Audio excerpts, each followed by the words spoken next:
সংক্রান্তিতে স্নান না করলে নাকি পরের জন্মে পোকাতে জন্ম নিতে হয়। এই কথাটা ছোটবেলায় বাড়ির বড়দের মুখে অনেক শুনেছি। আসলে পৌষ মাসের এই শীতে ছোটবেলায় একেবারেই স্নান করতে যেতে ইচ্ছা করতো না। তখন বড়রা এটা বলেই ভয় দেখাতো যে স্নান না করলে নাকি পোকাতে জন্ম নিতে হবে, আর সেই ভয়েই ছটপট করে স্নান করে ফেলতাম। তো আজ ডিআইওয়াই করতে করতে সেই গল্পটার কথাই মনে পড়ে গেল। জানি না কথাটা সত্যি কিনা মিথ্যা, তবে এক খুব মজার গল্প। তো তোমরা কি কেউ ছোটবেলায় এই গল্পটা শুনেছ?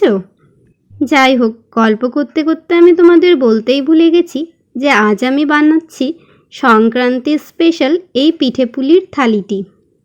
তো আজ তোমরা সংক্রান্তি উপলক্ষে কি কি ভালো ভালো খাবার খেলে কমেন্টে অবশ্যই জানিও। আজকের জন্য এতটাই, দেখা হবে পরের ভিডিওতে। Bye bye.